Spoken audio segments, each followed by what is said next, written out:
Welcome to Annie's Kitchen and you're watching Annie's Kitchen with Annie. കുറേ ദിവസം non veg ചെയ്തേ ഇന്നിപ്പോൾ എന്തായാലും വെജിറ്റേറിയൻ ചെയ്യാൻ പോവാ. എന്നാ വന്നാലും ഒരു ടെൻഷനും ഇല്ല. കാരണം എന്നാണെന്നറിയോ, വെജിറ്റേറിയൻകാർ എന്തോരം പേര് എന്നെ വഴക്ക് പറയാമെന്നറിയോ. പക്ഷെ എന്നാലും ഞാൻ എൻ്റെ ഒരു ഇച്ചിരി വെജിറ്റേറിയൻ പ്രേക്ഷകരെയും കൂടെ ഞാൻ കണക്കിലെടുത്തുകൊണ്ട് ഞാൻ ഒരു ഇച്ചിരി വെജിറ്റേറിയനും കൂടെ കരുതിയില്ലെങ്കിൽ എന്നാ ചെയ്യും, ഒന്നും ചെയ്യാനൊക്കത്തില്ല. പക്ഷേ ഞാൻ ഇന്ന് കരുതുന്ന ഒരു വ്യക്തി ആയതുകൊണ്ട് ഇന്നത്തെ റെസിപ്പി നമ്മൾ എന്തായാലും വെജിറ്റേറിയനിലോട്ട് പോകാൻ പോവാ. ഇന്ന് ചെയ്യാൻ പോകുന്ന റെസിപ്പി എന്താണെന്ന് വെച്ചാൽ ബദാമി പനീർ.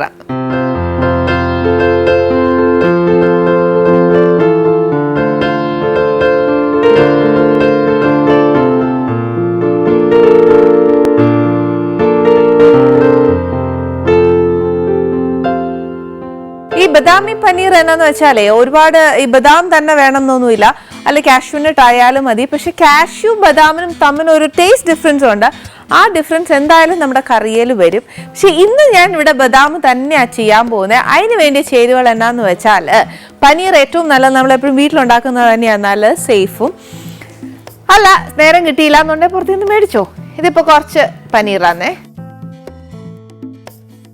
പിന്നെ ഒരു ഇച്ചിരി മഞ്ഞൾപ്പൊടി, ഇച്ചിരി കാശ്മീരി മുളക് പൊടിയാന്നേ, പിന്നെ ഇച്ചിരി ഉപ്പ്, പിന്നെ ആന്നേല ഒരു വലിയ സവാള കുഞ്ഞായിട്ട് അരിഞ്ഞേക്കുവാന്നേ. ഇത് ഇഞ്ചിയും വെളുത്തുള്ളിയും പേസ്റ്റ് ആയാലും കുഴപ്പമില്ല, പക്ഷെ ഇവിടെ ഞാനിപ്പോൾ ഇഞ്ചിയും വെളുത്തുള്ളിയും അരിഞ്ഞേക്കുവാ. ഇത് വെളുത്തുള്ളി, പിന്നെ ആന്നേല കുറച്ച് ഇഞ്ചി, പിന്നെ ഇച്ചിരി വറ്റൽ മുളക്. ഇതെന്നാന്നോ, ഇത് ശരിക്കും ബദാം ഞാൻ തലേന്ന് വെള്ളത്തിട്ടേച്ച് അതിൻ്റെ തൊലിയെല്ലാം കളഞ്ഞേച്ചും അരച്ച് വെച്ചേക്കുക. ഇതിന് ഉപയോഗിക്കേണ്ടത് വെജിറ്റബിൾ ഓയിലാന്നു. അത് നമ്മൾ മറ്റേ ആ വെളിച്ചെണ്ണ ഒന്നും എടുക്കല്ലേ, ഒലീവ് ആന്നേലും കുഴപ്പമില്ല. പിന്നെ വേണ്ടിയത് കുറച്ച് ടൊമാറ്റോ പ്യൂരയാ, പിന്നെ കുറച്ച് മല്ലിപ്പൊടി വേണം, ഇച്ചിരി ജീരകപ്പൊടി വേണം, പിന്നെ ഇച്ചിരി ഗരം മസാല. അത് ഞാൻ പൊടിച്ചേക്കുവാന്നേ. പിന്നെ വേണ്ടിയത് കുറച്ച് ഫ്രഷ് ക്രീമാ, പിന്നെ കുറച്ച് മല്ലിയില, പിന്നെ കുറച്ച് കസൂരി മേത്തി. ഈ പനീറിനും ഇതിനെല്ലാത്തിനും ബേസിക്കലി നമ്മൾ ഇച്ചിരി കസൂരി മേത്തി ഇടും, എന്നാലേ ആ നോർത്ത് ഇന്ത്യൻ ഫ്ലേവർ വരത്തുള്ളൂ. അപ്പോഴേ മെയിനായിട്ട് നമ്മളിവിടെ കടുകും വറ്റൽമുളകും ഒക്കെ വറക്കുമല്ലേ എന്ന് പറഞ്ഞ കൂട്ട് മല്ലിയിലയും ജീരകവും ഈ കസൂരി മേത്തിയും ഒക്കെയാണ് ഏറ്റവും കൂടുതൽ നോർത്തിലേക്ക് അവർ ഉപയോഗിക്കുന്നത്. അപ്പോൾ ആദ്യം എന്നാ ചെയ്യേണ്ടതെന്ന് വെച്ചാൽ നമ്മൾ മീനൊക്കെ പുരട്ടി വെക്കുന്ന കൂട്ട് നമുക്ക് പനീർ ഒന്ന് പുരട്ടണം. അതിനൊരു ബൗൾ എടുത്തോണ്ട് വരട്ടെ. ഇതിനകത്തോട്ട് ആദ്യം നമുക്ക് കുറച്ച് പൊടിയെല്ലാം ഇടാവേ. അന്നേച്ച് അതിനെ ഒന്ന് മിക്സ് ആക്കിയതിന് ശേഷം പനീർ പുരട്ടാം. ആദ്യം ഇന്ന് നമുക്ക് ഐശ്വര്യമായിട്ട് മഞ്ഞൾപ്പൊടിയെ തുടങ്ങാം. ഒരിച്ചിരി മഞ്ഞൾപ്പൊടി. പനീർ എന്തോരം എടുത്തേക്കുന്നതെന്ന് വെച്ചാൽ അതനുസരിച്ച് ചേർത്തേച്ചാൽ മതിയേ. പിന്നെ കുറച്ച് മുളക് പൊടി, ഒത്തിരി അങ്ങ് മീൻ പരട്ടുന്ന കൂട്ടൊന്നും പരട്ടണ്ട കേട്ടോ. പിന്നെ ആന്നേല ഒരു ഇച്ചിരി ഉപ്പ്, ആ പനീറെ പിടിക്കാൻ വേണ്ടി മാത്രമുള്ള ഉപ്പ് മതിയേ. പിന്നെ ആന്നേല ഒരു ഇച്ചിരി കസൂരി മേത്തി, അതായത് ആ പനീറിനും കൂടെ ആ ഒരു എന്നാ പറയുക ഫ്ലേവർ വരാൻ വേണ്ടിയിട്ട് മാത്രം. പിന്നെ ലാസ്റ്റ് നമ്മൾ ഗ്രേവിയിലിടും, എന്നാലും കുറച്ച് പനീറിൽ പെരളാനായിട്ട് ഇതിനെ അങ്ങോട്ട് മിക്സ് ആക്കി വെച്ചു. ഒരു ഇച്ചിരി വെള്ളം ഒഴിക്കണേ, ഒത്തിരി ഒന്നുമല്ല, ഇച്ചിരി വെറ്റാക്കാനായിട്ട്.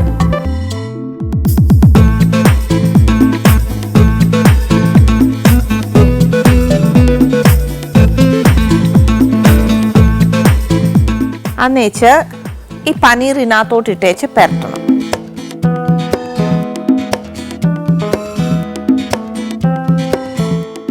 പനീർ ഇച്ചിരി കട്ടിക്ക് മുറിച്ചോ, അല്ലെന്നുണ്ടേൽ പൊടിഞ്ഞു പോവാൻ ചാൻസ് ഉണ്ട്. അതുകൊണ്ട് ഒത്തിരി ബഹളം വെച്ചേച്ച് അതിനെ പെരട്ടരുത്. ഇച്ചിരി സാവധാനത്തിൽ അതിനെ പെരട്ടി എടുക്കണം.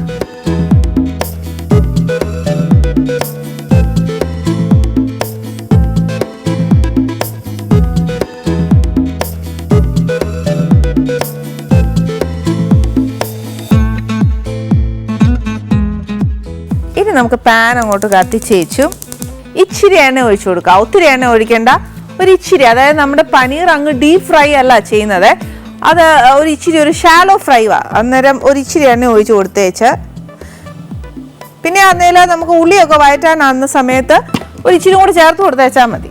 ഇനി നമുക്ക് ഈ പനീർ ഇതിനകത്തോട്ട് ഇട്ട് കൊടുക്കാം. ഒത്തിരി ഫ്രൈ അല്ല, അതുകൊണ്ട് ഒരു ഇച്ചിരി നോക്കിയും കണ്ടേച്ച് നോക്കി ഇട്ടേച്ചാൽ മതി.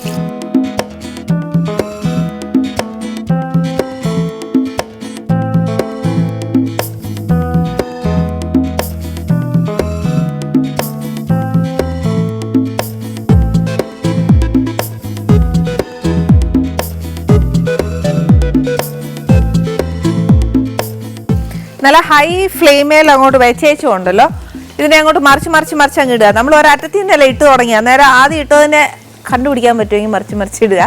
ഇല്ലെന്നുണ്ടെങ്കിൽ അറിയാവുന്ന പോലെ മറിച്ചോ.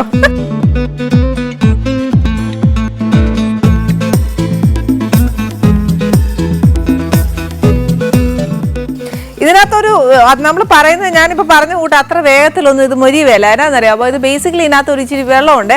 അന്നേരം ആ വെള്ളം മുഴുവൻ പറ്റിയതിന് ശേഷമേ അത് അങ്ങോട്ട് മൊരിയാൻ തുടങ്ങത്തുള്ളൂ. അതുകൊണ്ട് വലിയ വെപ്രാളം വേണ്ട, ആദ്യം ഇട്ടത് കണ്ടുപിടിക്കാൻ നേരമുണ്ട്.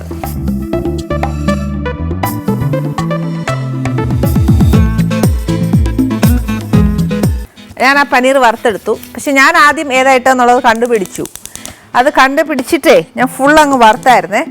അതിനിപ്പോൾ ഏതാണെന്നൊന്നും ചോദിക്കരുത്. അതുകൊണ്ട് ഇതേമാതിരി ഒരു ഷാലോ ഫ്രൈ ഇത്രയും മൂത്തേച്ചാൽ മതി, ഒരുപാട് വേണ്ട. നെക്സ്റ്റ് നമ്മൾ ചെയ്യാൻ പോകുന്നത് കുറച്ച് സവാളയും ഇഞ്ചി, വെളുത്തുള്ളി, വറ്റൽമുളക്, ഇത് ഇത്രയും ഒന്ന് നല്ലതായിട്ട് പേസ്റ്റ് പോലെ അരച്ചെടുക്കണേ. അതിന് മിക്സി വേണം. നമ്മൾ അരിഞ്ഞു വെച്ചേക്കുന്ന ഉള്ളിയെ അത് കുഞ്ഞുകുഞ്ഞായിട്ട് അരിയണം എന്ന് തന്നെ ഇല്ല. കാര്യം എന്നാന്നോ, അത് ഇച്ചിരി നാലായിട്ട് മുറിച്ചിട്ടേച്ചാലും മതി. അത് അരയ്ക്കാനുള്ളതല്ലേ, അന്നേരം പിന്നെ കുഴപ്പമില്ല. ഇതിനകത്തോട്ട് 1 ടീസ്പൂൺ ഇഞ്ചിയും 1 ടീസ്പൂൺ വെളുത്തുള്ളി.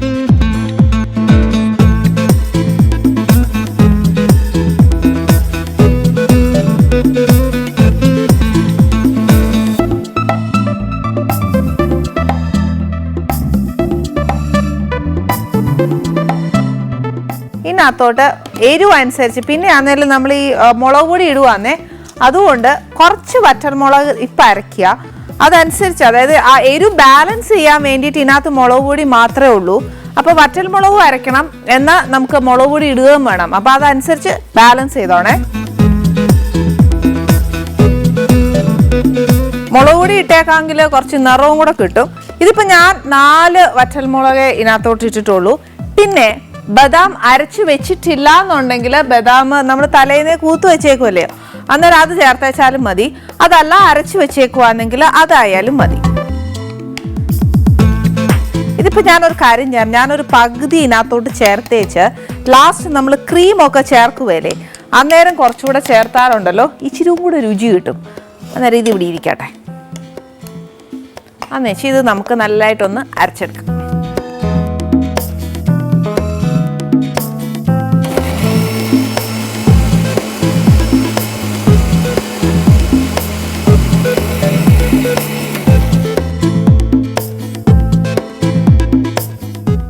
ഇതിനകത്ത് ഒരു തുള്ളി വെള്ളം ഒഴിക്കണ്ട. അതിനാണോ ആ ഉള്ളി ആന്നേൽ ഇച്ചിരി വെള്ളമുള്ള കൂട്ടത്തിൽ നമ്മൾ അരച്ച് കഴിയുമ്പോഴത്തേനും അത് ഇച്ചിരി നല്ല പേസ്റ്റായി വരും. അതുകൊണ്ട് ഒരു തുള്ളി വെള്ളം ഒഴിക്കണ്ട.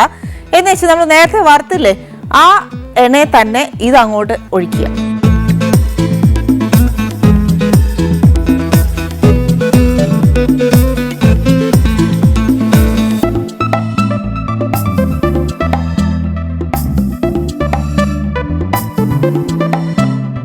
എന്നാൽ നമ്മൾ അരച്ച അരപ്പുണ്ടല്ലോ അത് മുഴുവൻ അങ്ങോട്ട് കളയുകയും ചെയ്യരുത്. അതിനകത്തോട്ട് മിക്സിക്കകത്തോട്ട് ഒരു ഇച്ചിരി വെള്ളം ഒഴിച്ചാൽ അതങ്ങ് വെച്ച് കറക്കി എടുത്തേച്ചാൽ അത്രയും വേസ്റ്റ് ആകുമല്ലോ. അതിന് വേണ്ടി ഇച്ചിരി വെള്ളം ഒഴിച്ചാൽ മതി, അല്ലാതെ അരയ്ക്കാൻ വേണ്ടി ഒഴിക്കണ്ട. എന്നാൽ ഒത്തിരി അല്ല ഒഴിക്കണ്ടേ. ആ മിക്സിക്കകത്തുള്ള നമ്മൾ ആ പേസ്റ്റ് ഉണ്ടല്ലോ മുഴുവൻ ബദാമല്ലേ, എന്നിട്ട് എന്തിനാ വെറുതെ കളയുന്നേ. ഇനിയാന്ന് ഒരു ഇച്ചിരി പണി വരുന്നത്. എന്നാന്നോ, പണിയായിട്ടല്ല, ഇച്ചിരി അടുപ്പിൻ്റെ മൂട്ടിൽ തന്നെ നിൽക്കണം. എന്നാന്ന് വെച്ചാൽ ഉള്ളി ഒന്ന് വെള്ളമെല്ലാം പോയി അതിൻ്റെ നമ്മൾ ചേർത്തേക്കുന്ന എണ്ണ, അതായത് നമ്മൾ നേരത്തെ ഉള്ളി വഴറ്റാൻ നേരം ഇട്ട് കുറച്ച് എണ്ണ ബാക്കിയില്ലായിരുന്നോ, ഏതാ പനീർ വറുത്തേച്ച്, ആ പനീർ വറുത്തേച്ച് വന്ന ബാക്കി എണ്ണയിലോട്ട് ഈ അരപ്പും കൂടി അങ്ങോട്ട് ചേർത്തേച്ച് ഇനി വരുന്നത് നെക്സ്റ്റ് നമുക്ക് ഈ ഫുൾ വെള്ളമൊക്കെ അങ്ങ് പറ്റി എണ്ണ തെളിയണം. അതാണെന്ന് ഞാൻ പറഞ്ഞ ഒരു ഇച്ചിരി ക്ഷമയോടുകൂടിയേ നമുക്കിത് മുന്നോട്ട് കൊണ്ടുപോകാനൊക്കത്തുള്ളൂ. അതുകൊണ്ട് ഞാനൊരു ഇച്ചിരി ക്ഷമയോടുകൂടി ഇതിൻ്റെ എണ്ണ ഒന്ന് തെളിയിച്ചോട്ടെ.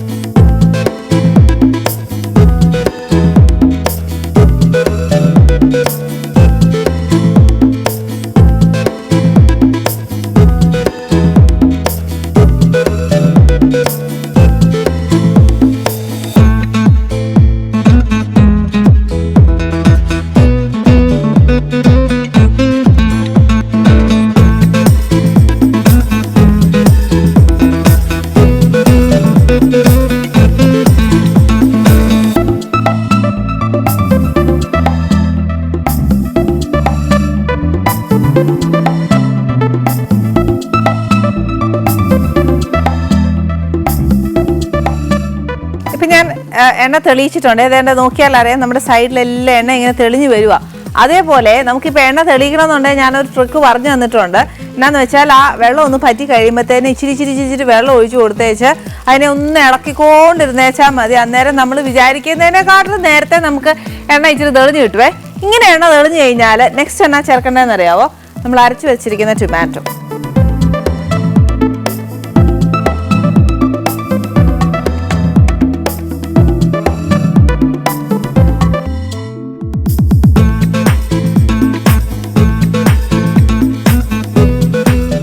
ടൊമാറ്റോ ചേർത്തേച്ചേ കുറച്ച് തീ അങ്ങോട്ട് കൂട്ടി വെച്ചു. ഇച്ചിരി പൊടിയെല്ലാം ഇടണം. പൊടി ഏതാന്ന് വെച്ചാൽ കുറച്ച് മല്ലിപ്പൊടിയും കുറച്ച് മുളക് പൊടിയും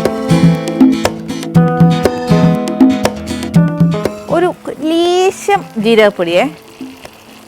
ലേശം തന്നെ പിഞ്ചല്ല, ഒരു 1/4 ടീസ്പൂണൊക്കെ ഇടാം. അന്ന് വെച്ചാൽ ഒരു ഇച്ചിരി ഗരം മസാല. അന്നേരം ഇതേപോലെ നമ്മുടെ ആ ഉള്ളി വഴറ്റിയില്ലായിരുന്നു, അന്നേരം ആ കൂട്ട് തന്നെ ആ പൊടിയും വേവണം. മാത്രമല്ല നമ്മുടെ ആ എണ്ണ ഒന്ന് തെളിഞ്ഞു കിട്ടണം. അതേപോലെ ഇതും ഈ സമയം കൂടെ ഒരു ഇച്ചിരി നേരം ഒന്ന് ക്ഷമയോടുകൂടി നമുക്ക് അതുകൂടി ഒന്ന് എണ്ണ തെളിയിച്ചെടുക്കാവേ.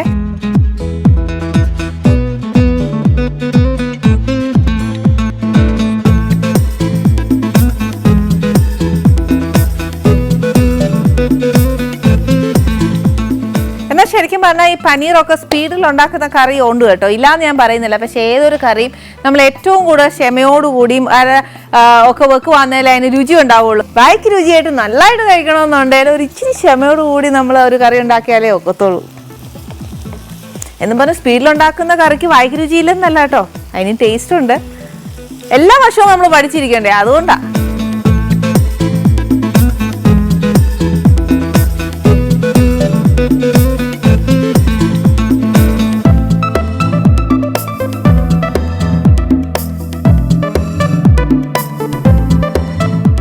ഒരു ഇച്ചിരി വെള്ളം ഒഴിച്ച് കൊടുത്തേച്ചാൽ നമ്മളെ ആ എന്നാ പറയുന്നത് ആ പൊടി ഒന്ന് വേവും. മാത്രമല്ല നമ്മുടെ ആ റോ ടേസ്റ്റ് അങ്ങ് മാറും. പിന്നെ അന്നേരം കുറേശ്ശെ എണ്ണയും തെളിഞ്ഞു വന്നോളും. നമ്മൾ ഒഴിക്കുന്ന വെള്ളം പറ്റും തോറും എണ്ണ തെളിഞ്ഞോളും.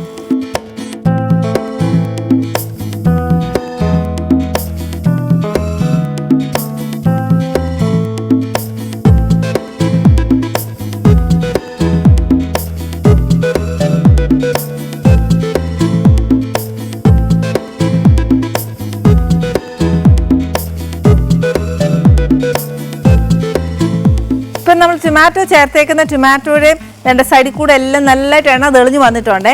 ഇനി കാര്യം എളുപ്പമാണ്, ഒന്നുമില്ല. ഇനി നമ്മൾ വറുത്ത് വെച്ചേക്കുന്ന പനീർ ചേർക്കണം, ബദാം ചേർക്കണം. ബദാം ബാക്കി നമ്മൾ കുറച്ച് അരച്ച് വെച്ചേക്കുമല്ലേ, അത് ഫുൾ ചേർത്തില്ലല്ലോ, അന്നേരം അതും ഒരു ഇച്ചിരി ചേർക്കണം. എന്നുവെച്ച് മല്ലിയിലയും ഇതെല്ലാം ചേർത്തേച്ച് കുറച്ച് വെള്ളം ഒഴിച്ച് ആ നെക്സ്റ്റ് എണ്ണ തെളിയണം എന്നുണ്ടെങ്കിൽ ആ വെള്ളത്തിൽ കിടന്ന് കുറച്ച് നേരം പനീറിൽ പിടിച്ച് ഗ്രേവി പിടിച്ച് പനീറിലുള്ള കസൂരി മേത്തിയും എല്ലാം നമ്മുടെ ആ ഗ്രേവിയിലും വരണം ആ ഫ്ലേവർ.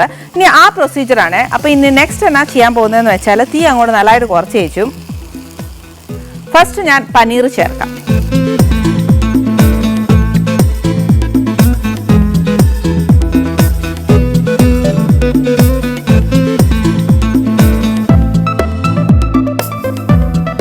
പിന്നെ കുറച്ച് ബദാം ആ പേസ്റ്റ് അങ്ങ് ചേർക്കുവാന്നു. പിന്നെ ഒരു ഇച്ചിരി മല്ലിയില ചേർക്കണം. പിന്നെ ഒരു പിഞ്ച് കസൂരി മേത്തി ഇതിൻ്റെ കൂട്ടത്തിൽ. എന്നിട്ട് ഇച്ചിരി വെള്ളം ഒഴിക്കുക. അതായത് ആ ഗ്രേവി എത്ര വേണ്ടതെന്ന് വെച്ചാൽ ഇച്ചിരി വെള്ളം അങ്ങ് ചേർക്കുക.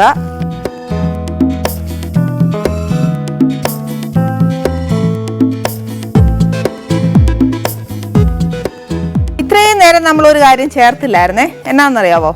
പനീറിൽ മാത്രമേ നമ്മൾ ഉപ്പിട്ടുള്ളായിരുന്നു, പക്ഷെ ഗ്രേവിയിൽ ഉപ്പിട്ടിട്ടില്ല. അന്നേരം ഒരു ഇച്ചിരി ഉപ്പ്, പക്ഷെ ഒത്തിരി ഇടരുത്, പനീറിനകത്ത് ചേർത്തേക്കുന്നതുകൊണ്ടില്ലേ. ഇനിയിപ്പോൾ അത് രണ്ടും കൂടെ ഇരുന്ന് തിളയ്ക്കുമ്പോഴത്തേനും ഒരു ഇച്ചിരി ആ പനീരേന്ന് വരാൻ ചാൻസ് ഉണ്ട്.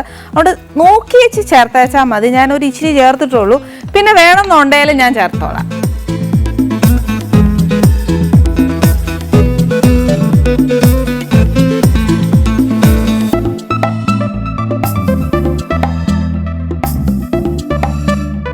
ഇനി ഇതിനകത്തോട്ട് എന്നാ ചെയ്യണമെന്നറിയാവോ? ഒരു ഇച്ചിരി ക്രീമും കൂടെ ചേർത്തേക്കുക. പകുതി വെച്ചേക്കുക ഫോർ ദ ഗാർണിഷിങ്. പകുതി ചേർത്തതിന് ശേഷം അതൊന്ന് തിളച്ചിട്ട് അതിനകത്ത് നിന്ന് ഇങ്ങനെ എണ്ണ വരുവല്ലേ, ആ പരുവത്തിന് ചെറിയ സിമ്മയിൽ ഇട്ടേച്ചാൽ മതി.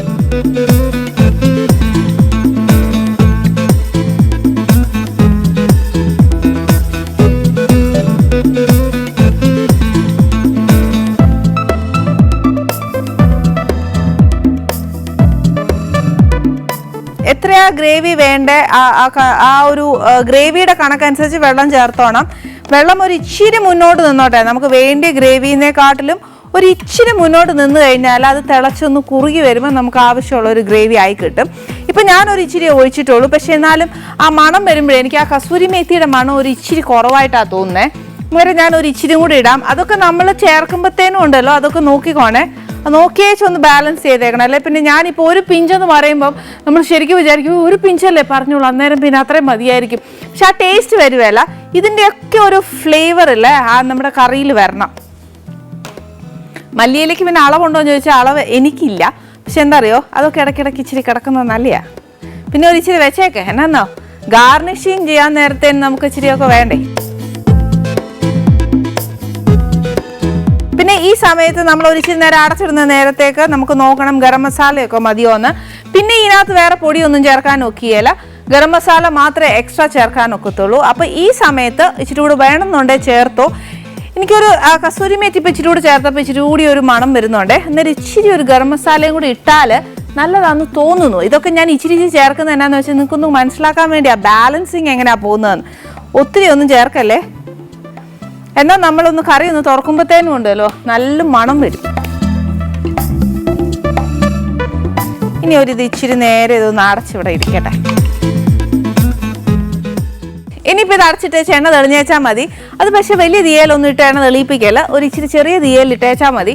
എന്നാലല്ലേ അതിന് രുചി വരുവുള്ളൂ, ആ ഗരം മസാലയും കസൂരി മേത്തിയൊക്കെ പിടിച്ചേച്ച് വരത്തുള്ളൂ. പിന്നെ എന്നാ ചെയ്യേണ്ടതെന്ന് വെച്ചാൽ ഇന്ന് ഞാൻ ഈ വെജിറ്റേറിയൻ ചെയ്യാൻ കാര്യം എന്നാന്ന് വെച്ചാൽ ഇന്ന് നമ്മുടെ ഗസ്റ്റായിട്ട് വരുന്നത് വിനോദ് കോവൂറാണ് വരുന്നത്. എല്ലാവർക്കും അറിയാം, ഞാൻ പറയുമ്പോൾ തന്നെ. ഇപ്പം ഞാനൊക്കെ ആണെങ്കിൽ അദ്ദേഹത്തിൻ്റെ ഷോസൊക്കെ ടി വിയിൽ വരുമ്പോഴും അല്ലെങ്കിൽ പ്രോഗ്രാംസ് ഒക്കെ വരുമ്പോഴത്തേക്കുണ്ടല്ലോ ഞാൻ ശരിക്കും അത് വാച്ച് ചെയ്യാറുണ്ട്. ഇത് ഞാൻ ചുമ്മാ പറയുകയല്ല, കാര്യം എന്നാണെന്നറിയാമോ, ഞാൻ ഇപ്പം എനിക്കൊരു കോട്ടയം ഭാഷയില്ലയോ, അന്നേരം അതേ കൂട്ട് തന്നെ പുള്ളിക്കുമുണ്ട് ഒരു കോഴിക്കോട് ഭാഷയല്ലേ, അതൊക്കെ കേൾക്കാൻ എന്നാ നല്ലയാ. നമ്മുടെ ഡിഷ് ഇവിടെ നല്ല തയ്യാറായിട്ടുണ്ട്. ഇത് കണ്ടില്ലേ, ഇതിനകത്തോട് ഞാൻ ബാക്കി വന്ന് ബദാം എന്നാ ചെയ്തെന്നറിയാം, അരിഞ്ഞിട്ടേച്ചോ ഒന്ന് റോസ്റ്റ് ചെയ്തിടുക, അല്ലെങ്കിൽ ചുമ്മാ ഇട്ടേച്ചാലും മതി. ഒന്ന് പ്രസന്റ് ചെയ്യുമ്പോൾ ഒരു ഭംഗി ഉണ്ടാവണ്ടേ, അത്രേ ഉള്ളൂ. പിന്നെ എന്നാന്ന് വെച്ചാൽ ഇതിൻ്റെ കൂടെ കൊടുക്കാൻ പോകുന്ന ബട്ടൂരയാന്നു. ബട്ടൂരയോ ബറോട്ടയോ അല്ല പൂരിയോ എന്നതേലും കൊടുക്കാം. പൂരി ആണെങ്കിൽ ഗോതമ്പല്ല, അന്നൊരു മേടിക്കുകയും വേണ്ട. പക്ഷെ ഇതൊക്കെ ഒരു ടേസ്റ്റ് നല്ലതാട്ടോ. നമസ്തേ നമസ്തേ നമസ്തേ ചേട്ടാ, വരണം. ഞാൻ ഇത്ര ഫോർമൽ ആവേണ്ട കാര്യമൊന്നും ഇല്ല ഇവിടെ. കാര്യം എന്താന്ന് വെച്ചാൽ ഞാനൊക്കെ വന്നു കയറി കൂട്ടിയാ. പക്ഷെ ഈ തറവാട്ടിലെ അമൃത തറവാട്ടിലെ ഒരംഗത്തെ ഞാൻ പരിചയപ്പെടുത്തണോ? വേണ്ട, ശരിക്കും ഇത് എനിക്ക് തോന്നാനറിയോ, വിനോദ് എന്നെ പരിചയപ്പെടുത്തു, അതാണ് ഏറ്റവും നല്ലത്. എനിക്ക് തോന്നുന്നു ഈ ഒരു ഡയസ് ഇവിടം വെച്ചല്ലേ ചേട്ടൻ്റെ തുടക്കം. അതെ അതെ, ഞാനിപ്പം ഇവിടെ അമൃതയിൽ വന്ന് കയറിയപ്പം എൻ്റെ പഴയ ഓർമ്മകൾ മുഴുവൻ ഉള്ളിലേക്ക് ഇങ്ങനെ വരുമായിരുന്നു. എന്നെ ഞാനാക്കിയത്, എന്നെ മലയാള സിനിമയ്ക്ക് പരിചയപ്പെടുത്തിയത്, എന്നെ മറ്റുള്ള ചാനലുകൾക്ക് പരിചയപ്പെടുത്തിയത് അമൃതയാണ്. അമൃതയുടെ സൂപ്പർ ടാലന്റ് എന്ന് പറഞ്ഞാൽ എൻ്റെ ആദ്യത്തെ റിയാലിറ്റി ഷോ. അതിൽ എനിക്ക് ഓർമ്മയുണ്ട് മുകേഷ് ഏട്ടൻ, സിദ്ദിഖ, മോഹിനി, വിനീത്, മണിയമ്പിള രാജു അവരൊക്കെ ആയിരുന്നു എന്നെ ജഡ്ജ് ചെയ്ത ആളുകൾ. അവരുടെ മുന്നിൽ ഒരുപാട് എൻ്റെ ഐറ്റംസ്, ഞാനതിൽ ഒരൊറ്റയാൾ പട്ടാളമായിട്ടായിരുന്നു. അപ്പോൾ ആ മത്സരത്തിൽ എനിക്ക് ഒരുപാട് അവസരങ്ങൾ അതിലൂടെ, ശരിക്കും എന്നെ കേരളത്തിലെ പ്രേക്ഷകർ മുഴുവൻ അറിയപ്പെട്ട ഒരു മത്സരമായിരുന്നു അത്. അതിനുശേഷം സൂപ്പർ ഡ്യൂപ്പ് 2 എന്നൊരു പ്രോഗ്രാം, അത് എൻ്റെ പിന്നെ ടോം ആൻഡ് ജെറി എന്ന് എനിക്കൊരു ട്രൂപ്പ് ഉണ്ടായിരുന്നു. ആ ട്രൂപ്പാണ്. അതിൽ വന്നിട്ട് ഒരുപാട് കോഴിക്കോടൻ തമാശകൾ ചെയ്തിട്ട് അതിലും ഒരുപാട് പേരെടുക്കാൻ സാധിച്ചു. അന്ന് സെക്കൻഡ് പ്രൈസ് വിന്നറായിരുന്നു. 2 ലക്ഷം രൂപയൊക്കെ കൊണ്ട് ഞാൻ ഇവിടുന്ന് പോയതാണ്. പക്ഷെ എനിക്ക് ഒരു കാര്യം പറയാൻ കേട്ടോ ചേട്ടാ, ചേട്ടാ ഓരോ ഷോസ് കാണുമ്പോണ്ടല്ലോ എനിക്ക് ഈ കോഴിക്കോടൻ ഭാഷ ഭയങ്കര ഇഷ്ടമാണ്. ശരിക്കും നമ്മൾക്കൊക്കെ ഏറ്റവും സ്പെഷ്യൽ ആയിട്ട് എപ്പോഴും പറയുന്ന ഒരു കോഴിക്കോടൻ അലുവ എന്നൊക്കെയാ പറയുന്നത്. എന്ന് പറഞ്ഞിട്ട് ഈ ഭാഷയും കോഴിക്കോടൻ ഭാഷയ്ക്ക് ഒരു നിഷ്കളങ്കതയുണ്ട്, ഒരു ഓമനത്വം ഉണ്ട് എന്നൊക്കെ പലരും പറയാറുണ്ട്. അപ്പം എനിക്ക് സത്യത്തിൽ ഭാഗ്യമായത് ഈ ഭാഷയാണ്. അപ്പം ഞാനിപ്പോൾ വരുമ്പോൾ ഞാൻ എൻ്റെ 2-3 സുഹൃത്തുക്കളോട് ഞാൻ പറഞ്ഞു ഇങ്ങനെ ആനീസ് കിച്ചണിലേക്കാണ് പോകണമെന്ന്. അപ്പോൾ ആനിയുടെ സ്ലാങ് നിന്റെ സ്ലാങ് കൂടെ നന്നായിട്ട് ഏറ്റുമുട്ടും എന്നോട് പറഞ്ഞിട്ടാണ്. സത്യമാട്ടോ. അതെ ചേട്ടാ, ഒരു കാര്യം ചെയ്യാം. ഇവിടെ ഇപ്പൊ ചേട്ടൻ അറിയാലോ, അവിടെ നമുക്കിരുന്ന് കാര്യമായിട്ട് വർത്താനം പറഞ്ഞ് വിശേഷങ്ങൾ, അതായത് കോഴിക്കോട് വിശേഷം എനിക്ക് ഒത്തിരി അതിന്റെ ഇടയിൽ ഞാൻ തരാം, ആ വിശേഷത്തിന്റെ ഇടയിൽ തരാം. വേണ്ട ചേട്ടാ.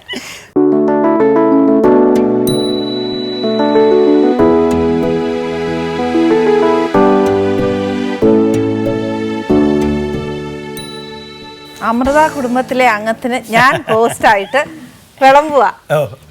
സന്തോഷം. ഇതിനകത്തെ ഒരു സ്വാതന്ത്ര്യമുണ്ട്. ഞാൻ ഇതിനകത്ത് വിളമ്പി തരികയല്ല, ചേട്ടന്റെ വീടല്ലേ, അന്നേരം പിന്നെ പിന്നെ എപ്പോ കഴിക്കണമെന്ന് തോന്നിയാലും ചേട്ടന് സ്വന്തമായിട്ട് എടുത്ത് കഴിക്കാം.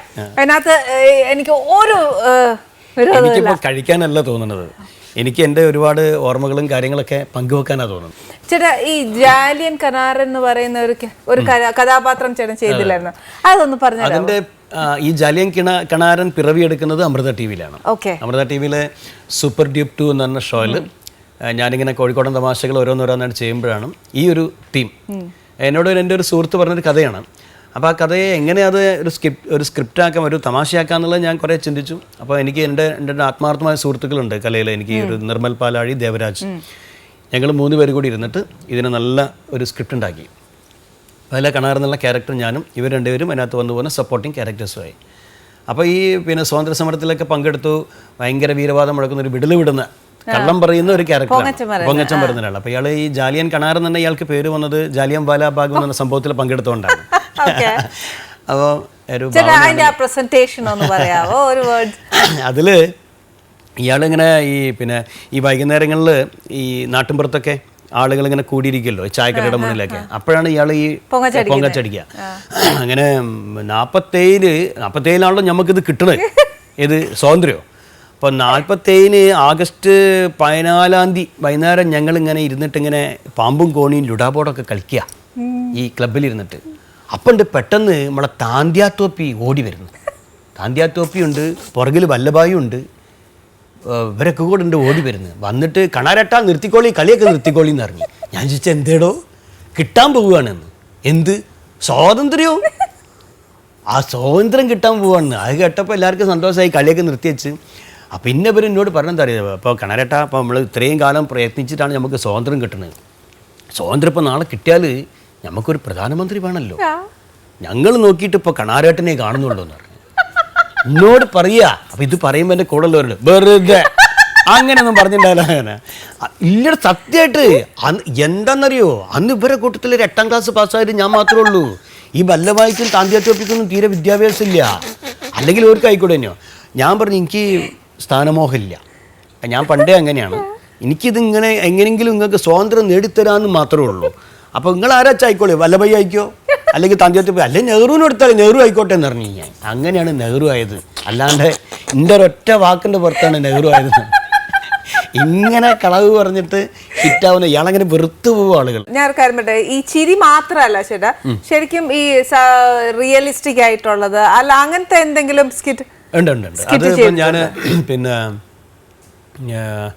സൂപ്പർ ടാലൻ്റ് എന്ന് പറഞ്ഞ അമൃത ടി വിയിലെ പ്രോഗ്രാമിൽ ഞാൻ ചെയ്തൊരു 1 man ഷോ ഉണ്ടായിരുന്നു. ആ 1 man ഷോ കണ്ടിട്ട് ഇന്നും എന്നോട് അതിനെപ്പറ്റി ചില ആളുകൾ കാണുമ്പോൾ പറയാറുണ്ട്, ഭയങ്കര ടച്ചിങ് ആയിരുന്നു വിനോദം. അത് പിന്നെ ഒരു കല്യാണ വീട്, ഞങ്ങൾ കോഴിക്കോട് ഭാഗത്തൊക്കെയുള്ള ഒരു കല്യാണ വീട്. ഈ കല്യാണ വീട്ടിലെ രാവിലത്തെ ഒരുക്കങ്ങളാണ്. ഈ ഒരുക്കങ്ങളിൽ ആ ഗ്രഹനാഥൻ ഉണ്ടാകുന്ന ടെൻഷനാണ് ഞാൻ കാണിച്ചത്. ഗ്രഹനാഥനെ മാത്രമേ ഞാൻ കാണിക്കുന്നുള്ളൂ. ആ വീട്ടിലെ അച്ഛൻ വരുന്ന ആളുകളെ മുഴുവൻ സൽക്കരിച്ചിരുത്തുന്നുണ്ട്. അതിലും ഒരു കാറ്റഗറൈസേഷനൊക്കെ ഉണ്ടല്ലോ. മലയാളിമാർ വരുമ്പോൾ അവരുടെ ഒരു പ്രത്യേക ഇഷ്ടക്കാർ വരുമ്പോൾ, തീരെ ഇഷ്ടമില്ലാത്ത ആൾ വരുമ്പോൾ അയാളോടുള്ള ഒരു ഇഷ്ടക്കേട്, ഇതൊക്കെ കാണിച്ചുകൊണ്ട് പലരെയും സ്വീകരിച്ചിരുത്തുന്നു. അതിനിടയ്ക്ക് ഇയാൾ സിഗരറ്റ് വലിക്കുന്ന ആളാണ്, പക്ഷേ ഇയാൾക്ക് ഇടയ്ക്ക് വലിക്കാൻ പറ്റുന്നില്ല, പക്ഷേ ടെൻഷൻ കാരണം വലിക്കേണ്ടി വരുന്നുണ്ട്. മകളുടെ സ്ത്രീധനത്തിൻ്റെ തുക മുഴുവൻ കിട്ടിയിട്ടില്ല, കല്യാണം കഴിഞ്ഞ ഉടനെ തുക കൊടുക്കണം. ഒരാൾ അതും കൊണ്ട് വരാമെന്ന് പറഞ്ഞിട്ടുണ്ട്. ഇടയ്ക്ക് അയാളെ ഫോൺ ചെയ്യുന്നുണ്ട്, എത്തൂലേ, മുഹൂർത്തം കഴിയുമ്പോഴേക്ക് എത്തണേയില്ലേ, നാണക്കേടാണെന്ന് അയാളോട് പറയുന്നു. ഇങ്ങനെ എല്ലാവരെയും സൽക്കരിച്ച് അതിനിടയ്ക്ക് നാടസ്വരം നടക്കട്ടെ, ചെക്കൻ്റെ ആൾക്കാർ വന്നിട്ടുണ്ട്, ഓരെ വിളിക്കാൻ ആൾ പോയിട്ടുണ്ട്. ഇങ്ങനെയൊക്കെ നടന്നുകൊണ്ടിരിക്കുമ്പോൾ പെട്ടെന്ന് മോളെ കാണുന്നില്ല വീട്ടിൽ. കല്യാണ പെണ്ണിന് കാണുന്നില്ല. മോളെ ഇറക്കുമെന്ന് പറയുമ്പോൾ ഓളെ കാണുന്നില്ല. ഓളെ എവിടെ പോയി? ഓള് അമ്പലത്തിൽ പോയത്. ഇനി ഇപ്പം വീട്ടിനടുത്തൊരു അമ്പലത്തിൽ ആരൊക്കെ കൂടെ പോയത്? അമ്പലത്തിൽ പോയവൾക്ക് അറിയില്ല മുഹൂർത്തത്തിൻ്റെ സമയത്ത് ഇവിടെ എത്തണം എന്നുള്ളത്. കല്യാണം നടക്കാൻ അവൾ ഇങ്ങനെ പറയുന്നുകൊണ്ടിരിക്കുമ്പോൾ പെട്ടെന്ന് ഒരു കുട്ടി ഓടി വരുന്നത്. അവളെ കൂടെ ആദ്യമല്ല വരുന്നത്. ഏടെ മോളെ ചേച്ചി എവിടെ എന്ന് ചോദിക്കുമ്പോൾ കുട്ടി ഒരു കത്ത് കൊടുക്കുകയാണ്. ഈ കത്ത് വായിക്കുകയാണ് അച്ഛൻ.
ഇതാണ്ട് ചെയ്ത് കഴിഞ്ഞപ്പം മുകേഷ് ഏട്ടനും രാജുവേട്ടനൊക്കെ ഭയങ്കരമായിട്ട് ഭയങ്കര ഗൈഡ്, എനിക്കും ഭയങ്കര സന്തോഷമായി.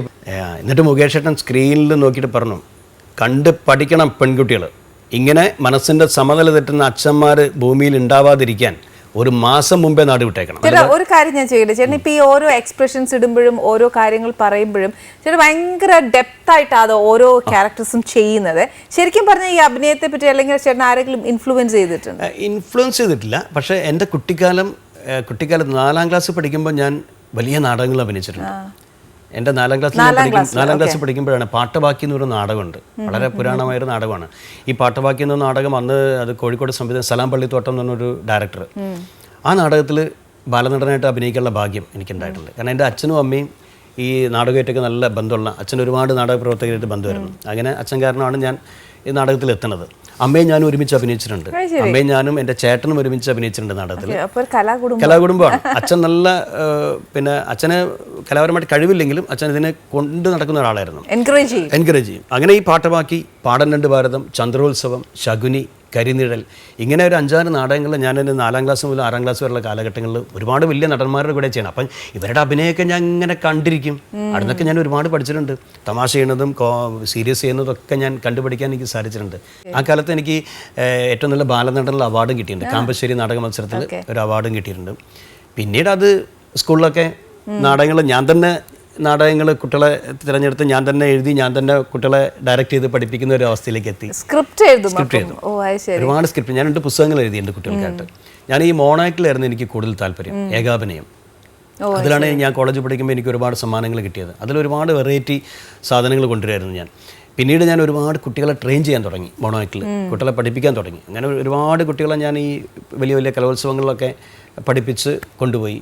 പിന്നെ ഞാൻ കലയിൽ തിരക്കായപ്പം എനിക്ക് തോന്നി ഈ ഏകാഭിനയത്തിന് ഇതുവരെ ആധികാരികമായിട്ടൊരു പുസ്തകം ഇറങ്ങിയിട്ടില്ല, അപ്പോൾ ഒരു പുസ്തകം ഇറക്കിയാലോ തോന്നി. അങ്ങനെ ഞാൻ 25 സ്ക്രിപ്റ്റുകൾ സമാഹരിച്ചിട്ട് കോഴിക്കോട് പൂർണ്ണ പബ്ലിക്കേഷനെ പോയിട്ട് അറിയിച്ചപ്പോൾ അവർ വളരെ സന്തോഷപൂർവ്വം അത് പുസ്തകമാക്കി. ആ പുസ്തകം ഒരുപാട് വിറ്റഴിഞ്ഞു പോയി. അപ്പോൾ അവർ വീണ്ടും എഴുതാൻ പറഞ്ഞു. രണ്ടാമതൊരു പുസ്തകം കൂടി എഴുതി. അത് ഏകാഭിനയ ആദ്യത്തെ കലോത്സവ മോണോആക്റ്റുകൾ. അങ്ങനെ 2 പുസ്തകം ഇപ്പോൾ വിപണിയിലുണ്ട്. ഇപ്പോഴും കുട്ടികൾ അത് നോക്കിയിട്ട് ഒരുപാട് കുട്ടികൾ അതിലെ ഐറ്റംസ് കണ്ട് പഠിച്ച് മത്സരിക്കുന്നു. ചേട്ടാ ശരിക്കും കുഞ്ഞുണ്ണി മാഷിനെ കാണാൻ, കുഞ്ഞുണ്ണി മാഷും ഞാനും തമ്മിൽ വല്ലാത്തൊരു, എനിക്ക് പ്രതീക്ഷിക്കാതെ കിട്ടിയ ഒരു ബന്ധമാണ്. കാരണം എൻ്റെ കുട്ടിക്കാലത്തെ വലിയൊരു ആരാധന പുരുഷനായിരുന്നു കുഞ്ഞുണ്ണി മാഷ്. കുഞ്ഞുണ്ണി മാഷിൻ്റെ കുട്ടിക്കവിതകളും കടങ്കഥകളൊക്കെ വായിച്ച് അത് പറയുക. കുഞ്ഞുണ്ണി മാഷ് ഒരിക്കലും നേരിട്ട് കാണുന്ന പ്രതീക്ഷിച്ച ഒരാളല്ല ഞാൻ. അപ്പം ഞാൻ കലാകാരനായി പ്രൊഫഷണലായിട്ട് പ്രോഗ്രാമൊക്കെ ചെയ്യാൻ നടക്കുന്ന കാലത്ത് കുഞ്ഞുണ്ണി മാഷിൻ്റെ നാട്ടിലെ ഒരു സ്കൂളിലേക്ക് എന്നെ വിളിക്കുന്നു അതിഥിയായിട്ട്. അപ്പം ഞാൻ അവിടെ എത്തുമ്പോഴാണ് അറിയണത് കുഞ്ഞുണ്ണി മാഷാണ് ഉദ്ഘാടകൻ, ഞാൻ മുഖ്യാതിഥിയാണ്. അപ്പം കുഞ്ഞുണ്ണി മാഷെ കണ്ടോടെ എനിക്ക് ഭയങ്കര, ഞാൻ പോയി കാലൊക്കെ തൊട്ട് വന്നിച്ചു മാഷെ ഞാൻ. അപ്പോൾ ഞാൻ നോട്ടീസിൽ വായിച്ചു കോഴിക്കോട് നിന്ന് ഒരു വിനോദൻ വരുന്നുണ്ട് എന്നൊക്കെ പറഞ്ഞിട്ട്. അങ്ങനെ കുഞ്ഞുണ്ണി മാഷിൻ്റെ ഉദ്ഘാടനം കഴിഞ്ഞിട്ട് ഉദ്ഘാടന പ്രസംഗത്തിൽ മാഷ് ഇനി നിങ്ങളെ ചിരിപ്പിക്കാനും നിങ്ങളെ ചിന്തിപ്പിക്കാനും നിങ്ങൾക്ക് പാട്ട് പാടി തരാനൊക്കെ ഒരു വിനോദേട്ടൻ വന്നിട്ടുണ്ട് ഇവിടെ. ഈ വിനോദേട്ടൻ്റെ പ്രകടനം എനിക്കൊന്ന് കാണണം, ഞാൻ പോണില്ല എന്ന് പറഞ്ഞ് മാഷ് സ്റ്റേജിൽ നിന്ന് ഇറങ്ങിയിട്ട് കുട്ടികളുടെ കൂടെ ബെഞ്ചിൽ പോയിരുന്നു, അവിടെ ഇരുന്നു. അപ്പോൾ എനിക്ക് ആ കൂടെ മുട്ടുകാല് വരയ്ക്കാൻ തുടങ്ങി. കാരണം ഈ മാഷ് മുന്നിലൊക്കെ ഞാൻ എന്താ ചെയ്യുക ഈശ്വര എന്നൊക്കെ. പക്ഷെ ഞാൻ ദൈവത്തിൻ്റെ മനസ്സിൽ ധ്യാനിച്ച് എൻ്റെ സ്ഥിരമായ രീതിയിൽ ഞാൻ അങ്ങോട്ട് കുട്ടികളെ കയ്യിലെടുത്തു. ഇത് മാഷിക്ക് ഭയങ്കര ഇഷ്ടമായി. പരിപാടി കഴിഞ്ഞ ഉടനെ മാഷ് കൈ പിടിച്ച് എന്നെ വലിച്ചുകൊണ്ട് പോവുക മൂപ്പരെ വീട്ടിലേക്ക്, നടന്നു പോവുക. വീട്ടിൽ പോയിട്ട് മാഷിൻ്റെ ഒരുപാട് പുസ്തകങ്ങൾ എനിക്ക് സമ്മാനിച്ചു. എന്നിട്ട് പറഞ്ഞു, നിനക്ക് കുട്ടികളുടെ മനഃശാസ്ത്രം അറിയാം, കുട്ടികളെ എങ്ങനെ രസിപ്പിക്കണമെന്ന് നിനക്കറിയാം, ഇതൊക്കെ നിനക്ക് ഉപകരിക്കും കേട്ടോ. ഇതുപോലെ എല്ലാ സ്കൂളിലും പോയിട്ട് കുട്ടികൾക്ക് മലയാളത്തോടുള്ള ഇഷ്ടം കുട്ടികൾക്ക് ഉണ്ടാക്കി കൊടുക്കണം. എന്താണ് മലയാള ഭാഷയുടെ പവിത്രത എന്താണെന്ന് കുട്ടികൾക്ക് മനസ്സിലാക്കി കൊടുക്കുക. അത് നിനക്ക് പറ്റും. ഞാൻ ഡിഗ്രിക്ക് മലയാളമായിരുന്നു എടുത്തിരുന്നത്. അപ്പോൾ എനിക്ക് അതിനോട് പ്രത്യേക താല്പര്യം ഉണ്ടായിരുന്നു, നാടൻ പാട്ടും എല്ലാം കൂടിയായിട്ട്. അങ്ങനെ അന്ന് തുടങ്ങിയാണ് മാഷായിട്ടുള്ള ബന്ധം. പിന്നെ ഞങ്ങൾ കത്തിടപാടുകളാണ്. അന്ന് ഈ പോസ്റ്റ് കാർഡാണ്, 15 പൈസയുടെ പോസ്റ്റ് കാർഡ്. അതിൽ മാഷ് വിനോദേ ഞാൻ നാളെ കോഴിക്കോട് വരുന്നുണ്ട്, നീ അവിടെ വരുമോ, എനിക്ക് നിന്നെ കാണണം. അപ്പം ഞാൻ സ്ഥലത്ത് ചെല്ലും. ഇന്നലെ പ്രോഗ്രാം കഴിഞ്ഞാൽ മാഷിനെ ഞാനാണ് ട്രെയിനിൽ തൃശ്ശൂർ കൊണ്ടുവിടുക. ഈ ട്രെയിൻ യാത്രയിൽ പലപ്പോഴും പല ആളുകളും വന്ന് മാഷെടുത്ത് അനുഗ്രഹമൊക്കെ മേടിക്കുമ്പം തൊട്ടടുത്തിരിക്കുന്ന എന്നെ കുറിച്ച് ഇതാരാ മാഷെന്ന് ചോദിക്കുമ്പോൾ മാഷ് പറയും എൻ്റെ മോനാന്ന് പറയും. ഇതിനിടയിൽ ഒരിക്കൽ മാഷ് പറഞ്ഞു, ഞാൻ മാഷെ വീട്ടിൽ കൊണ്ടാക്കിയിട്ട് ഇന്ന് നീ പോകണ്ട, രാത്രി ഇത്രയായില്ലേ, ഇന്ന് ഇവിടെ നിന്നോ. അല്ല മാഷെ എനിക്ക് പോകണം എന്ന് പറഞ്ഞാൽ ഞാൻ പോരും. അടുത്ത തവണയാട്ടെ ഞാൻ വിനോദിൻ്റെ വീട്ടിൽ താമസിക്കും. അപ്പം മാഷയ്ക്ക് വീട്ടിലൊരു പെങ്ങൾ മാത്രമേ ഉള്ളൂ, കല്യാണം കഴിച്ചില്ലല്ലോ മാഷ്. പെങ്ങൾ പറഞ്ഞു വിനോദ വെറുതെ കേട്ടോ, അതൊക്കെ മാഷ് വെറുതെ പറയാം, മാഷ് എവിടെയും നിൽക്കില്ല, വീട് വിട്ടാൽ ഈ വീട്ടിൽ തന്നെ മാഷ് വരുള്ളൂ. അപ്പം മാഷ് നീ നോക്കിക്കോ, ഒരിക്കൽ ഞാൻ വിനോദിൻ്റെ വീട്ടിൽ പോകും.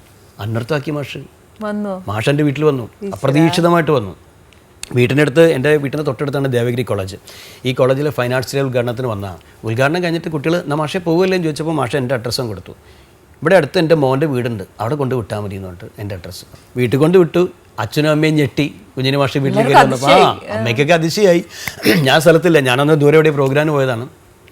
രാത്രി ഞാൻ വീട്ടിലെത്തുമ്പോൾ കാണുന്ന കാഴ്ച, വീട്ടിൻ്റെ മുറ്റത്ത് കുറച്ച് ദൂരെ നിന്നേ വീട് കാണാം, വീട്ടിൻ്റെ മുറ്റത്ത് ഒരാൾക്കൂട്ടം. അപ്പം എൻ്റെ ഉള്ളാകെ വീട്ടിലെന്തോ സംഭവിച്ചു, ആളുകളൊക്കെ ഓടിക്കൂടിയിട്ടുണ്ടെന്നുള്ളതാണ്. എന്താ അപ്പം അന്നൊന്നും ഫോണില്ല, വിളിച്ചു പറയാനൊന്നും ഫോണൊന്നും ഇല്ലാത്ത കാലമാണ്. പിന്നെ ഞാൻ സ്പീഡിൽ നടക്കുകയാണ്. അപ്പണ്ട് ജനങ്ങളൊക്കെ കൈയടിക്കണോ ചിരിക്കണോ, ഇതെന്താ ഇപ്പം വീട്ടിലിപ്പോൾ ഞാനില്ലാത്തപ്പോൾ പാട്ട് പാടാൻ രസിപ്പിക്കാനൊക്കെ ഒരാളാരാന്നൊക്കെ വിചാരിച്ച് കയറി വന്നപ്പോൾ കുഞ്ഞിനെ മാഷ് കോലായിൽ ഇരുന്നിട്ട് കടങ്കഥ പറയലും പാട്ട് പാടലൊക്കെയാണ്. വീട്ടിൻ്റെ അടുത്തുള്ള ആളുകളും കുട്ടികളൊക്കെ ഉണ്ട് അവിടെ. ഭയങ്കര സന്തോഷം. കയറി വന്നല്ലോ എൻ്റെ മോൻ എന്നാണ് പറഞ്ഞത്. വലിയൊരു അനുഭവം. അന്ന് എൻ്റെ വീട്ടിൽ നിന്ന് പിറ്റേന്ന് രാവിലെയാണ് കുഞ്ഞിന് മാഷ് യാത്രയാണ്. ആ മാഷ് അന്ന് ഇറങ്ങിപ്പോയ മാഷ് ഞാൻ അന്ന് വീട്ടിൽ കൊണ്ട് വിട്ടു. പിന്നീട് 2 മാസം കഴിഞ്ഞപ്പോൾ മാഷ് പെട്ടെന്ന് അസുഖമായിട്ട് കിടന്നു, മാഷ് മരിച്ചു എന്നുള്ള. പക്ഷേ ഇന്നും ഞാനൊരു സ്കൂളിലൊരു ഉദ്ഘാടനത്തിന് പോയി കഴിഞ്ഞാൽ കുട്ടികളോട് പറയുന്ന കഥകളിൽ, പാട്ടുകളിൽ എന്തെങ്കിലും ഒന്നിൽ കുഞ്ഞിന് മാഷിൻ്റെ ഒരു അംശം ഉണ്ടാവും. അത് സ്വർഗത്തിൽ നിന്ന് മാഷ് കാണുന്നുണ്ടാവും. തീർച്ചയായിട്ടും. കുഞ്ഞിന് മാഷ് പറഞ്ഞ പാട്ട് പാടും.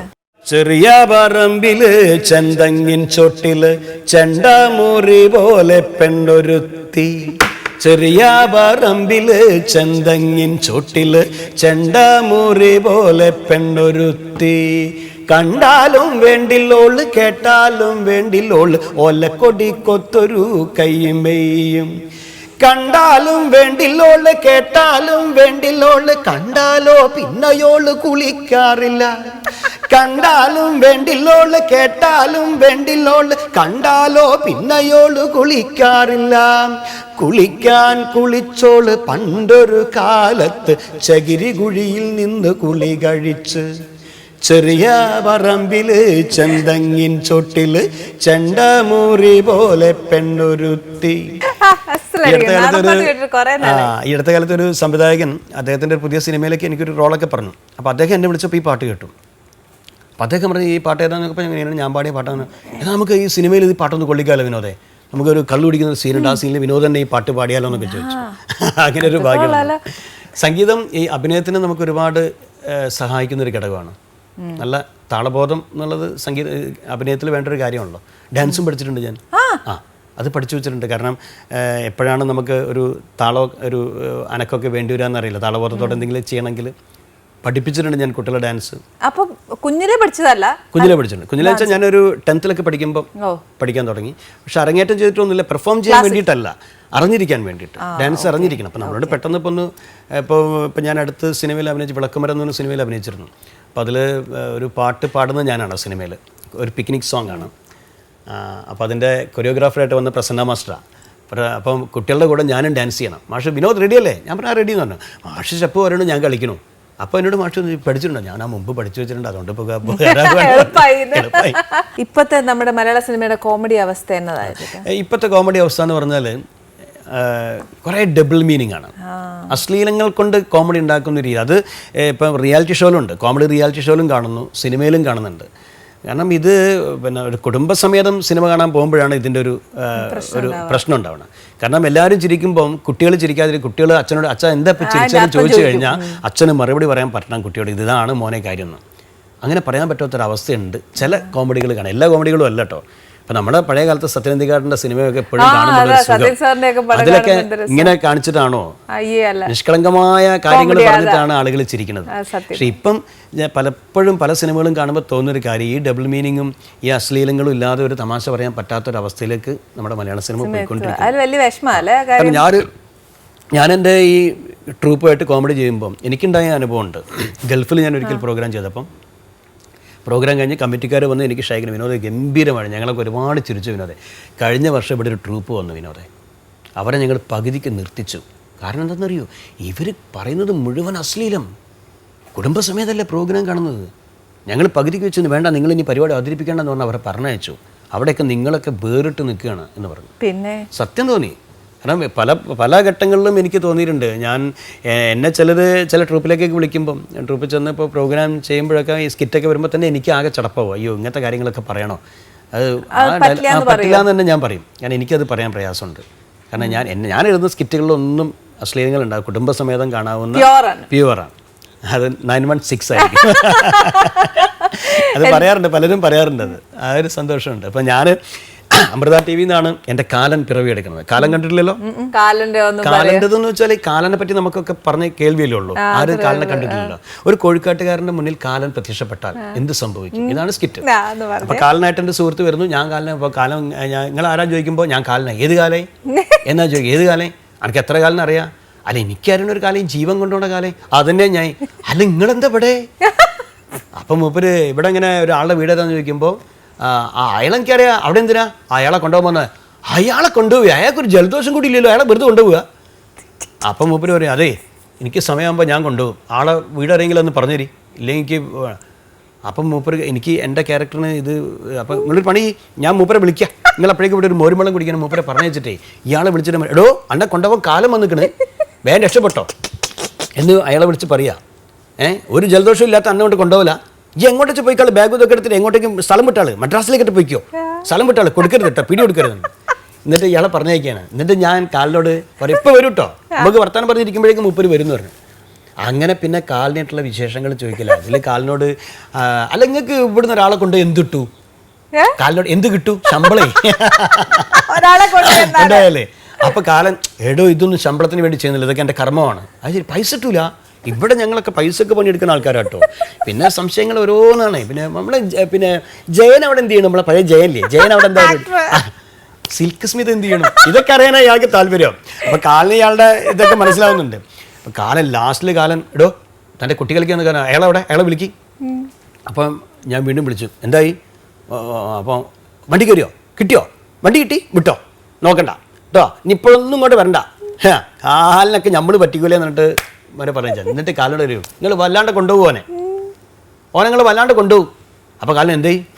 നിങ്ങൾ ഈ പറഞ്ഞ കുട്ടികൃഷ്ണൻ്റെ മോനെ ഞാൻ ഇവിടുന്ന് പാക്ക് ചെയ്തു, ഓനെ ഞാൻ ഇവിടുന്ന് ട്രെയിൻ കയറ്റി വിട്ട്, ഓൻ മദ്രാസിലേക്ക് പോവുക, ഓൻ നിങ്ങൾ അങ്ങനെ കൊണ്ടുപോകില്ല, ജലദോഷം കൂടി ഇല്ലാത്ത ഓനായിട്ട് കൊണ്ടുപോകണം. അപ്പോൾ കാലം പറയൂ വളരെ സന്തോഷമായി, എന്തായാലും നിങ്ങൾ പറഞ്ഞു വെച്ചല്ലോ, ഞാനത് ആലോചിച്ചിരിക്കുന്നു ഇവൻ എന്താ വണ്ടി കയറാത്തത്.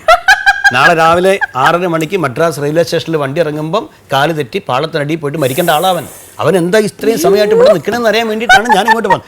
ഇത് പറയുമ്പോഴാണ് ഞാൻ എൻ്റെ പണ്ടാരക്കാലെന്ന് വിളിക്കുന്ന ഒരവസ്ഥയുണ്ട്. അപ്പോൾ കാലം പറയുന്നുണ്ട്, മരണത്തെ ആർക്കും തടുക്കാൻ പറ്റില്ലടോ, സമയം വരുമ്പോൾ ഞാൻ വന്ന് നിങ്ങളൊക്കെ കൊണ്ടുപോകും. കാലൻ, കണാരൻ, കാക്ക, ബാർബർ ഷോപ്പ്, ഇതൊക്കെയായിരുന്നു അമൃതയിലൂടെ പിറവിയെടുത്ത. കാക്കയുടെ ഒരു ഗംഭീര സാധനം. കാക്ക നമ്മൾ ഈ മരിച്ചുപോയ ഒരു കാക്കയായിട്ട് ഉണ്ടാവുന്ന ഒരു ഹിന്ദുവിലൊരു സങ്കല്പം, മരിച്ചുപോയ ഒരു കാക്ക, പിതൃക്കളായിട്ട്. അപ്പോൾ കാക്കയെ നമ്മളെല്ലാവരും വീട്ടിൽ വരുമ്പോൾ ആട്ടി ഓടിക്കുകയാണ് ചെയ്യുക. കാക്കയോട് നമ്മൾ സ്നേഹം കാണിക്കുന്നത് വീട്ടിലായിരിക്കും മരിച്ചു കഴിഞ്ഞാൽ ഈ ബലിയിടുന്ന സമയത്ത് മാത്രമാണ് കാക്ക വരണേ വെച്ചിട്ടുള്ളത്. അപ്പോൾ ഇത് 2 കുടുംബങ്ങൾ, ഒരാൾ മരിച്ചു. അപ്പോൾ മുസ്ലിം കുടുംബത്തിലെ ആൾക്ക് അറിയില്ല ഈ മരിച്ചുപോയത് കാക്കയാണ്. അപ്പോൾ ഇയാൾ കാക്ക, ഈ മുസ്ലിം ഈ ഹിന്ദുവിൻ്റെ വീട്ടിൽ കാക്ക വന്ന് ചോറ് തിന്നുമ്പോൾ ഈ മുസ്ലിം വന്നിട്ട് കാക്കേനെ ആട്ടുമ്പോഴാണ് അവിടുത്തെ പെണ്ണുങ്ങൾ, നിങ്ങൾ എന്താ കാട്ടിയത്? ബലായുധേട്ടനാണത് ആ പറന്നു പോയത്. പഠിച്ചോനെ ബലായുധ കാക്കയാ എന്നിട്ട് ഇയാൾക്ക് ആദ്യമായിട്ട് ഇതാണ്. പിന്നെ ഇയാളെ വീട്ടിൽ തിരിച്ചു വരുമ്പോൾ ഇയാളുടെ ഭാര്യ കാക്കേനെ ആട്ടുമ്പോൾ ഇയാൾ എടി ആട്ടരുത്, ബലായുധനാണത്, ബലായുധൻ മരിച്ചു. അപ്പോൾ പെണ്ണ് അല്ലോ ബലായുധേട്ടൻ ഇനി. അപ്പോൾ ഇവർക്കും ഭയങ്കര. പിന്നെ കാക്കേനെ കാണുമ്പോൾ ഇവർക്ക് എന്തെങ്കിലും കൊടുക്കാൻ. ഒരു ദിവസം ഇവർ കാണുന്നത് മുറ്റത്ത് ഉണക്കാട്ടം നെല്ല് മുഴുവൻ കുറേ കാക്കകൾ വന്നിട്ട് തിന്ന് തീർക്കുകയാണ്. അപ്പോൾ ഇയാൾ വന്നിട്ട് ബലായുധ ഇത് ചതിയാണ്, അന്നെ ഞമ്മക്കറിയുള്ളൂ, ഇവരൊന്നും ഞമ്മക്കറിയില്ല, അവർക്കൊന്ന് പറഞ്ഞ് മനസ്സിലാക്കി, ഇജ്ജ് മാത്രം തിന്നോ, എല്ലാവരും കൂടി തിന്നല്ലേ എന്ന് പറഞ്ഞിട്ട് കേൾക്കാണ്ട കാക്കളും. അപ്പോൾ ഇയാൾ ഈ ഹിന്ദുവിൻ്റെ വീട്ടിൽ പോയിട്ട് ഈ മരിച്ചുപോയ ആളുടെ ഭാര്യനെ വിളിച്ചിട്ട് അങ്ങോട്ട് നോക്കി, ബലായുധൻ നമ്മളെ ചങ്ങായിയാ, ഓന് നമ്മൾ എന്തുമാണെങ്കിലും കൊടുക്കും, ഓ നമ്മളെ പെരയിൽ വന്നോട്ടെ തിന്നോട്ടെ പോയിക്കോട്ടെ, പക്ഷേ ഈ അലമ്പ് ചങ്ങായിമാരും കൂട്ടി വന്നിട്ടുള്ള വണ്ടി തീറ്റണ്ടല്ല, അത് മാണ്ടാന്ന് ഇനി ഓൻ വരും വണ്ടി ചവിട്ടിലൊന്ന് പറഞ്ഞാൽ എന്ന് പറയുമ്പോൾ ഈ വീട്ടിൻ്റെ മാവിൻ്റെ മുകളിൽ ഇരുന്നിട്ട് കാക്ക കാ കാന്ന് അന്നെ കൊണ്ട് തന്നെയാണ് ഹിമാറയെ പറയണതെന്ന് നോക്കിയിട്ട്. ഇങ്ങനെ ഒരുപാട് തമാശകൾ. ശരിക്കും എനിക്കിപ്പോൾ ആ ഒരു നൊസ്റ്റാൾജി വരുന്നു കേട്ടോ.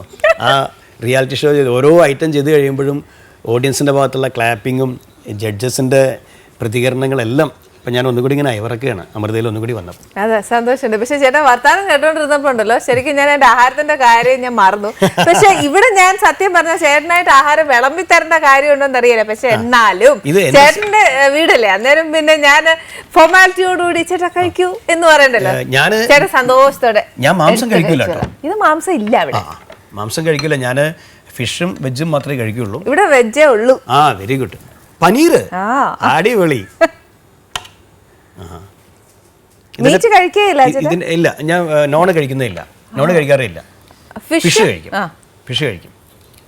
എന്താ ഇതിന്റെ പേരെന്താ പറയാ? ഇത് ബദാമി പനീർ. ആ, ബദാമും പനീറും കൂടെയുള്ള മിശ്രിതമാണ്. രണ്ടും എനിക്ക് ഇഷ്ടമുള്ള സാധനങ്ങളാണ്. സലാഡും ഉണ്ട് അല്ലേ? പിന്നെ ഇന്ന് വേറെ ഒന്നും കഴിക്കണ്ടല്ലോ, ഞാൻ ഇത് കഴിച്ചാൽ മതി. കഴിച്ചിട്ട് ടേസ്റ്റ് പറയട്ടെ. പിന്നെന്താ?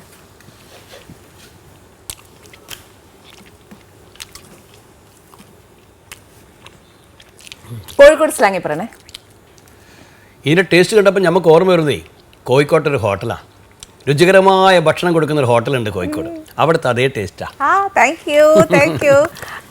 ആ ഹോട്ടലിൽ പോയി ഒരു തവണ ഭക്ഷണം കഴിച്ചാൽ പിന്നെ നമ്മൾ അവിടെ പോകുള്ളൂ, വേറെ എവിടെയും പോവുകയല്ല. നേരാ, മിക്ക സിനിമാക്കാരും ഒക്കെ വന്നാലും കോഴിക്കോട് ആ ഹോട്ടലിനെ പറ്റി പറയാറുണ്ട്. നല്ല ഭക്ഷണം. Okay, thank you. ഇതിന് ഭയങ്കര കോമ്പിനേഷനാണ്. ബട്ടൂര അല്ലെങ്കിൽ പൂരി ഇതൊക്കെ കഴിക്കുക. ഇതിപ്പോ ബട്ടൂര ഞാൻ പൊറോട്ടയൊന്നും നല്ല, പക്ഷെ ബേസിക്കലി ഇപ്പൊ പറയല്ലേ ചേട്ടാ, പൊറോട്ട ഒന്നും തിന്നാണ്ടത് ചീത്തയാന്നൊക്കെ. അതുകൊണ്ട് വീറ്റ് കുഴപ്പമില്ല. പിന്നെ ഇതൊക്കെ ഒരുപാട് ഞാൻ പറയുന്നു, ബട്ടൂരയും ആ ഒരു വർഗത്തിൽ പെട്ടതാന്നു.